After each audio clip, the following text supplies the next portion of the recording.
Yeah. So welcome to the Australia-Israel seminar series. Um, Let me first acknowledge the Jagera people and the Turrbal people. These are the traditional owners of the lands where I am here in Southeast Queensland. They're the traditional custodians of the land on which we gather today. We pay respects to their elders, past and present. We extend that respect to Aboriginal and Torres Strait Islander peoples here today. And I think today's seminar is somewhat related. It's by a renowned expert, Professor Ghil'ad Zuckermann. He is the first speaker we have in this series that is an Australian scholar um, with Israeli collaboration connections and such. And very much looking to forward to hear your talk. Thank you, Ghil'ad. It's all yours. Thank you so much, Yoni. It's such a pleasure to be here and to learn about this exquisite, collaboration between Israel and Australia, especially in such times that are ridiculous for so many people I know. It's a pleasure to talk to you today, and unfortunately, it will only be 15 minutes, and then we'll have 15-minute discussion about a topic that Yoni said is very relevant to this series. And the topic is related to a book that I wrote, which is called Revivalistics: From the Genesis of Israeli to Language Reclamation in Australia and Beyond. And what is revivalistics? I just want to explain before I start. It's a new transdisciplinary field of inquiry that looks at language reclamation, revitalization, reinvigoration from any angle possible, not just from the linguistic angle. I started off as a linguist, but also from the angle of mental health. For example, how does language revival improve the well-being of minorities, of Aboriginal people? It is also from the angle of law. Should we financially compensate Aboriginal people for the loss of language? After all, I personally believe that language is far more important than land. So, for example, if I look at my own biography, I grew up in Eilat, and when I take a trip down memory lane, which is in Sinai Desert, I need a passport, a visa maybe, and also a certificate that there are no terrorists in Sinai. This was my home. And if you ask me what would be more detrimental, not allowing you to speak what I call Israeli, my mother tongue, or revived Hebrew, or not allowing you to go to Sinai, which is where you grew up, my answer would definitely be, it would be much more severe for me to lose my Mameloshen, my native tongue. So I personally believe, and I only represent myself here, that language is far more important than the specific land where you grew up. So revivalistics is about putting the language owners at the very center of the endeavors.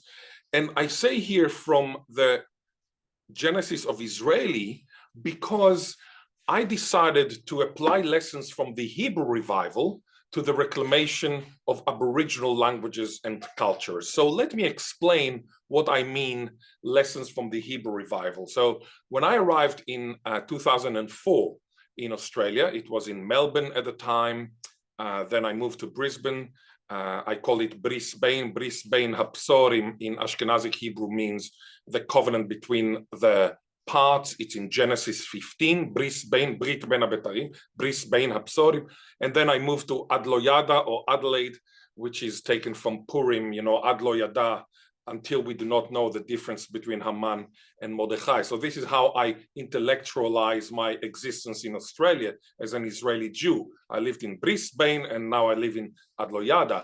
But when I arrived in 2004, I asked myself, how can I, an Israeli Jew, give back to the society that I saw as generous towards me as a migrant. And I said to myself, look, what are the two main problems in Australia?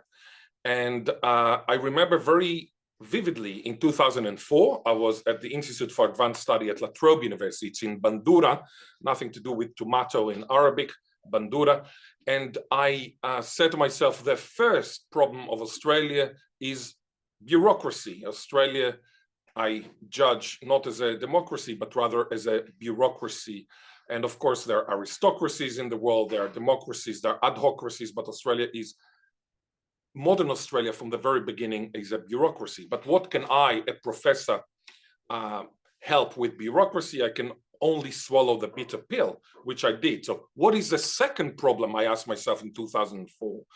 And this is when I discovered the Aboriginal plight, the Aboriginal history. Aboriginal people who have been here for at least 51,000 years. This is DNA proven. Some people argue 65,000 years. This is archaeologically proven, but as you know, the archaeology is not always reliable in the sense of layers moving from one side to another due to tectonic places. So this is beyond the scope of this lecture today. But let's say between 51 and 65,000 years ago, Aboriginal came, they lost everything 200 and something years ago. I said to myself, had I been a dentist, I would have given my Aboriginal friends teeth. Many of them do not have teeth. Had I been a psychologist, I would have given, say, anti-smoking therapies, etc. Most of my Aboriginal friends smoke, as opposed to almost all my non-Aboriginal friends in Australia. But I was an expert, and I am still an expert, of the Israeli language. And this is a book that I published in Israel in 2008. So it was around that time. I arrived in 2004, but the book was already written then. Look, I said to myself, there were 400 Aboriginal languages in Australia prior to colonization. How many are there today alive and kicking? 12. So I remember saying only 3% of Aboriginal languages that pre-existed prior to the Anglo-Celtic colonization are still alive and kicking. So I have decided in 2004 to establish a new transdisciplinary field of inquiry called Revivalistics that I have mentioned. And I decided to do it on 3 levels: on the macro, on the micro, and on the mucro. And I will explain what I mean by mucro. On the macro, it was this new field of inquiry. And as I said earlier, you can analyze it even from architecture. For example, an architect would evaluate whether we should reclaim languages, Aboriginal languages in the bush, in the outback, which is an Aboriginal setting, or whether we should do it in a government, which is a government building, which will give the Aboriginal people kind of the sign that the government cares about them, or we should do it in a governmental building with some Aboriginal design. So this is what I mean by architectural thing. So in the macro, that was the establishment of Revivalistics. In the micro, I decided to find a specific tribe who would like to reclaim its sleeping beauty, but I have also the resources for doing that. I discovered the Bangala tribe, with whom I have been working for almost 15 years, and it's a wonderful story of resilience. It's a wonderful story of well-being. It's a wonderful story of reconnecting with your intellectual sovereignty, with your cultural autonomy.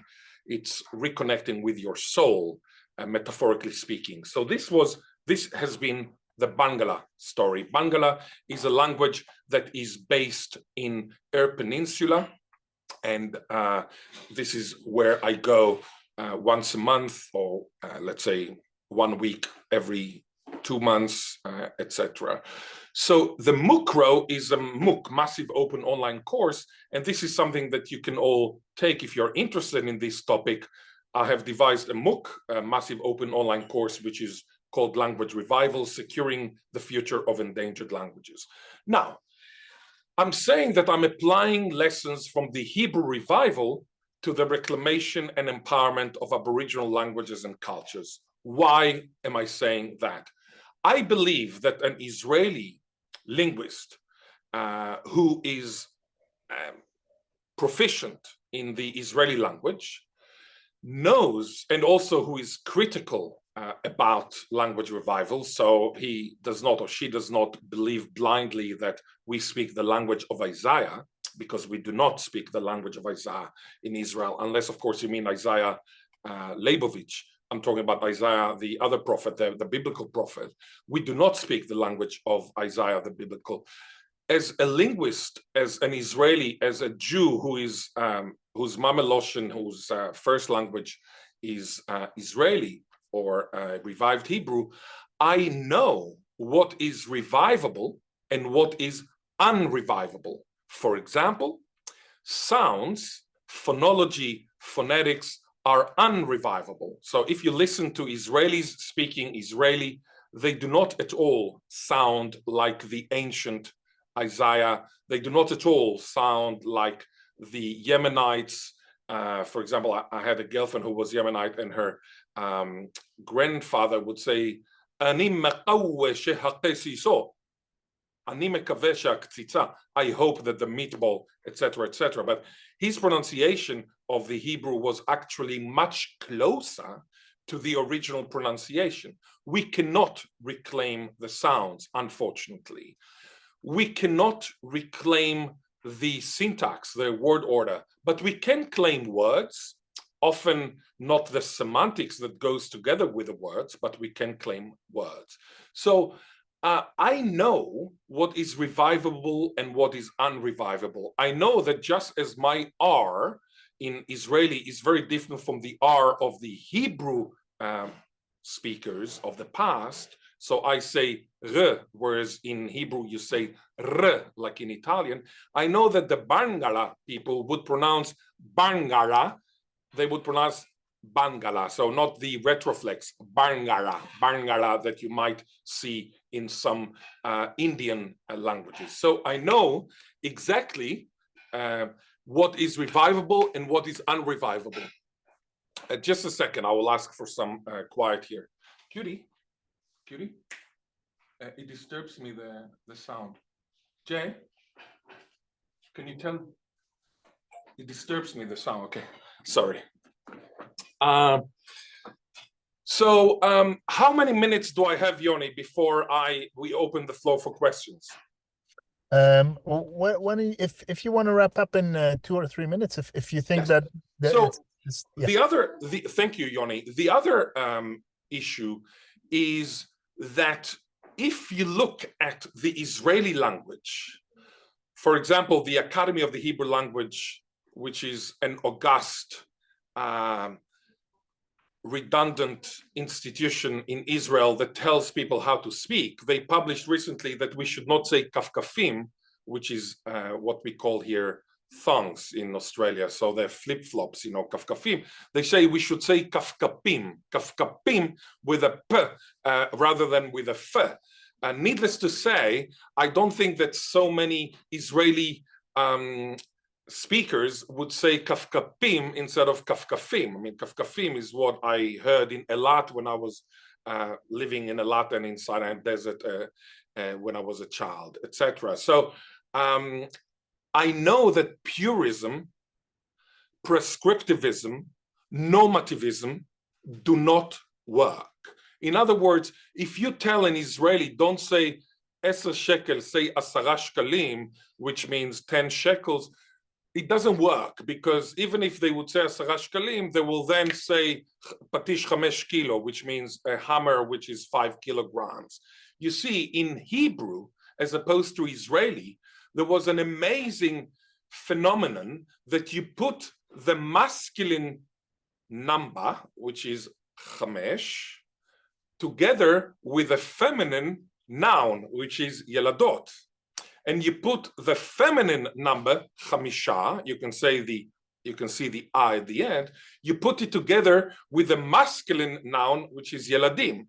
This is called polarity of gender, which is as opposed to all the Israelis here learned in primary and secondary school. They learned that chamisha is masculine, which is of course palpable poppycock, because you can see that there is an a at the end, which means it is a feminine. So why is there polarity of gender? This weird phenomenon in Hebrew. Well, maybe it was this idea of being afraid to count the male soldiers because of Ain Hara, the evil eye. So you counted them as if they were female.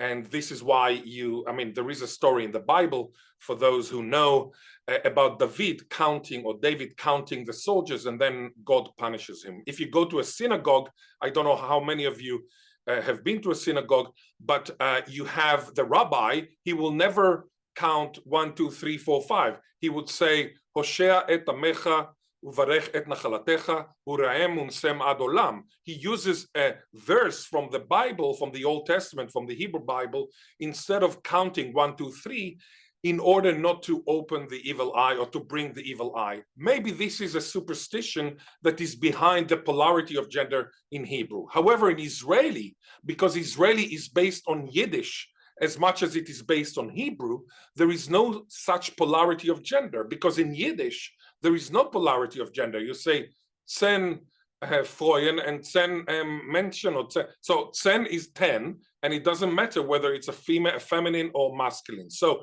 what happens in Israel is that because the Academy of the Hebrew Language does not recognize Yiddish as the contributor to Israeli as much as Hebrew, and does not recognize that the grammar of Israeli is very different from the grammar of Hebrew, they actually force Israeli speakers to speak against the grammar, which results in what I call grammatical schizophrenia. Now, as a revivalist of Aboriginal languages in Australia and beyond, because I reclaim sleeping beauties not just in Australia, but also all over the world, I can actually tell you in advance what is going to be successful and what is going to be unsuccessful. So unlike the Academy, I'm not going to shout or to chastise the speakers of the new language or the emerging revival language about how to speak and how not to speak. So I would like to add with a funny story that happened to me in Tel Aviv many years ago, and this will kind of explain why I don't believe in names, so I call it Israeli rather than Hebrew. I was in a cafe in Tel Aviv, and I asked the waitress, סליחה, למה קוראים לזה סלט יווני? Excuse me, why do you call it Greek salad? To which she answered very nonchalantly, אתה לא רואה שיש בזה גבינה בולגרית? Don't you see that it has Bulgarian cheese in it? Now, she was thinking of the feta cheese that we call Bulgarian cheese. So she was thinking about the referent, not about the sense, because in linguistics, in semantics, one of the greatest semanticists ever was a German guy called Gottlob Frege, and he introduced the distinction between Sinn and Bedeutung, or sense and referent. The waitress, she was thinking about the referent, the Bulgarian cheese. She was not thinking about the sense. The result was a non sequitur. I think that if we continue to call this language Hebrew, it's not wrong because it is Hebrew as well, but it might mislead us to believe that it is only Hebrew. Whereas what I argued in my book here is that it is not only Hebrew, it is also Yiddish. When we reclaim Bangala, I can tell you in advance that it will be Bangala as well as English, because English is the language of the revivalists, because unfortunately, the Aboriginal Bangala people of Eyre Peninsula, their mother tongue currently is English. I would like to open the floor for any question you have about linguistics, revivalistics, Hebrew, Aboriginal studies, and anything you would like to ask me about. Thank you, Yoni. Thanks a lot, Ghil'ad. I'll clap in the name of the audience. You've got here a big audience, so thanks a lot. I'm sure there are plenty of questions. Let me first, I'll read the ones that have been put out on the chat one by one, and then People can feel free to ask questions or continue to use the chat. We will need to wrap this up in about 10 minutes, but and that's unfortunate because this talk has opened my appetite for at least an hour-long discussion. We'll have to do a follow-up later on. So the first question is, can you maintain language over the long term without land? Say it again. Can you maintain language over the long term without land? Absolutely, but it's a very good question. Look, it's a tough one. I believe so. I mean, I think that the fact that I have my great-great-grandfather did not speak Hebrew, but could read in Hebrew, means that it is possible to maintain at least liturgical, lethargical, kind of Walking Dead command of a language. When it comes to native speech, it's very hard. So when you do not have the, I would say, the kind of system. So you have courts, you have police, you have, in that language, it's very hard. And of course, when you're stateless and you travel all over the world, then it's hard to keep that language. That said, if you look at Yiddish, for example, so Yiddish is a language of the Jews who moved from Italy and France to Regensburg or that area of Worms in the 11th century AD. And then when the plague happened, the bubonic plague, the Black Death, in 1347, they had to escape anti-Semitism. They escaped to Slavonic-speaking countries. This is when Yiddish underwent Slavonization or Slavization, and this is why in Yiddish I say "chikave." Chikave means curious. It comes from Slavonic languages, or I can also say "manishma," "vos hält sich." It does not exist in German. It's from Slavonic languages, etc. So Yiddish actually survived for 1,000 years. 700 years of those were stateless, in a stateless situation. So it is possible, but it's much harder. So for example, if Israel is not the home of Israeli, I doubt that Israeli would survive all over the world, even though Yoni is a native speaker of Israeli. I am a native speaker of Israeli. Sivan, I can see here, is a native speaker of Israeli.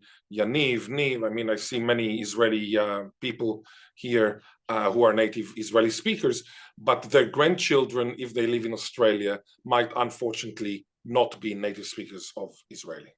A very good question. Yeah. Okay. So the next one, how come? Is pronunciation preservable? That's a quick question, or a short question. Is pronunciation preservable? Yoni, say it again. I didn't hear it. Sorry. Is pronunciation preservable? No. Pronunciation. The only way to revive pronunciation is not preservable in the sense a shift happens. So shift happens all the time. This is why you have linguists. Had shift not happened, shift with an F, we would have never needed linguists, because linguists love shift happening. So this is how, Yiddish is very different from German. This is why Wiwawoke, which is how you say in Latin an oral exam. So when I had my DPhil exam in Oxford, it's Wiwawoke, but we pronounce it in Oxford as Vaivevosi. Yeah, Vaivevosi from Wiwawoke, a very, very long shot, but shift happens. And to revive sounds is impossible. So what you can end up with is emblematicity. So for example, there is an Aboriginal language called Ngaringeri. It was spoken in Victor Harbor, for example, which is not far from Adelaide.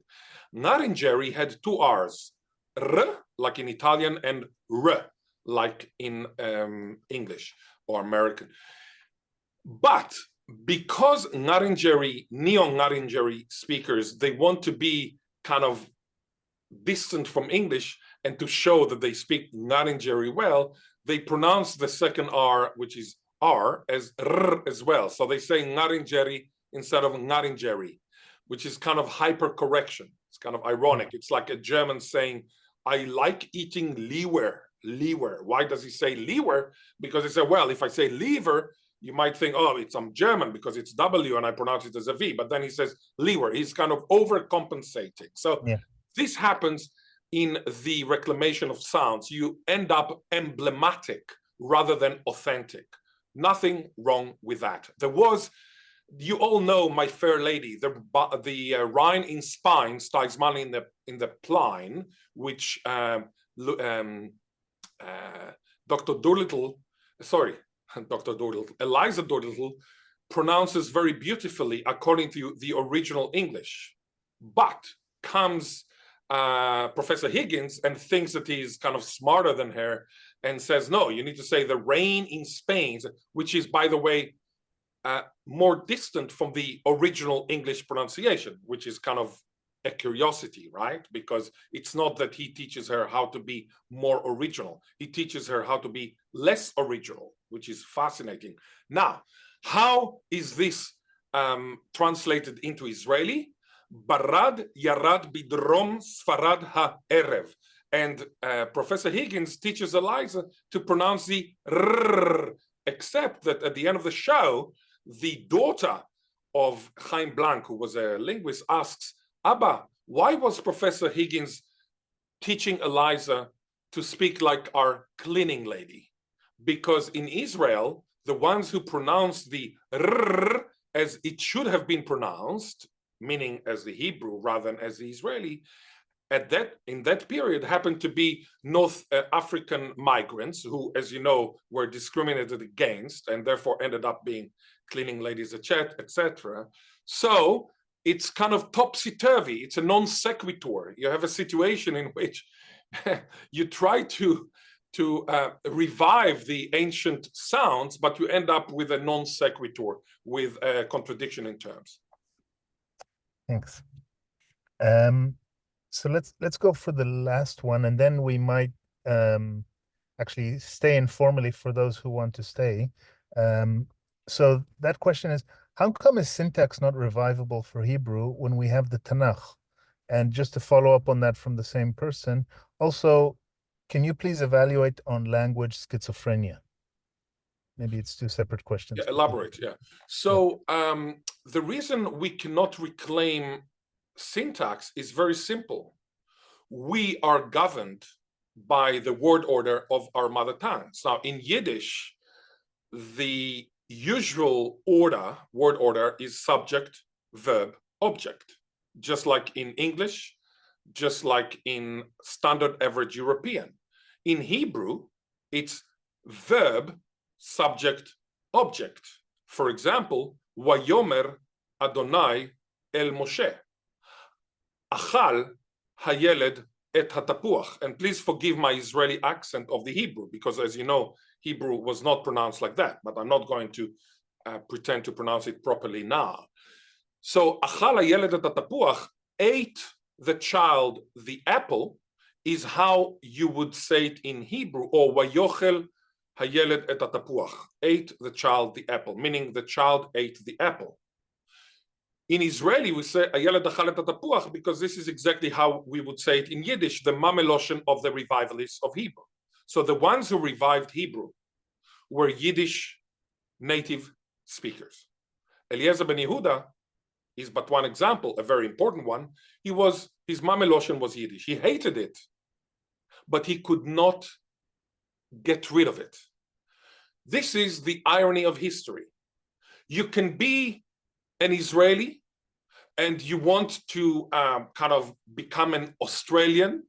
No, you're Israeli. It will always be part of you. It doesn't matter how you pretend to be Australian, etc. You will always, the same with language.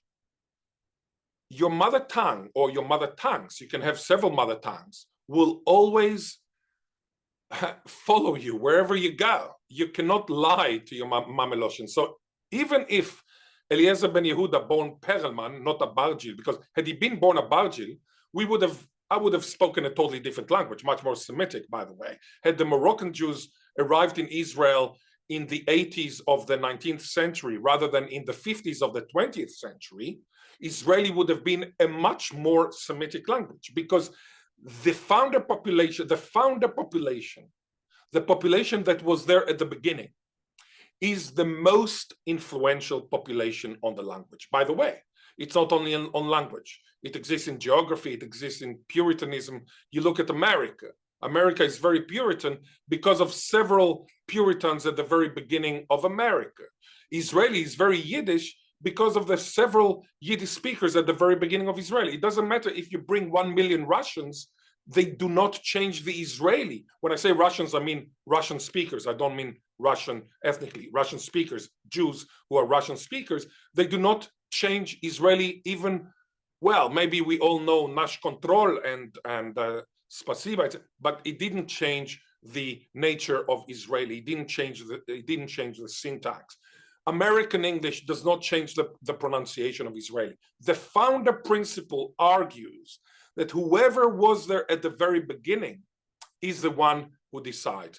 So if you had 10 Russian speakers at the beginning of Israeli, their influence on Israeli is 1,000 times larger than 1 million Russian speakers at the end of the 20th century. This is fascinating. And the other thing about Israeli is not only the founder principle, but also the congruence principle. The congruence principle says that if a linguistic feature exists in more contributing languages, it has more chances to penetrate the emerging tongue. So if you do not have Ein is pronounced something else. In so many contributors, you will not have Ein in Israeli. And in fact, in Israeli, there is no Ein.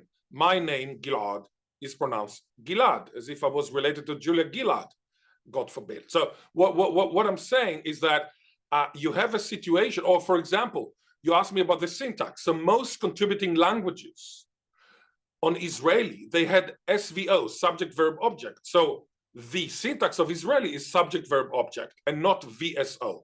By the way, if you ask an Israeli what is avanim shachaku mayim, which in Hebrew means stones eroded water, which means water eroded stones, they will not understand. They will say the water eroded, so avanim shachaku mayim, they will say the stones eroded water. You cannot possibly in Israeli say stones eroded water, meaning water eroded stones. But this is a sentence from the Bible.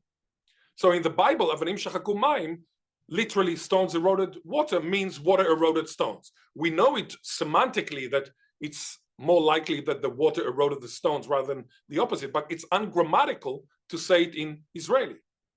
So what I'm trying to say is that syntax is unrevivable because the syntax reflects your mother tongues. If your mother tongues happen to correspond with the syntax of the language you're trying to reclaim, then there is no problem whatsoever. But I'm talking about a situation in which Yiddish is SVO and Hebrew is VSO. Israeli is VSO. That was fascinating. Thanks a lot.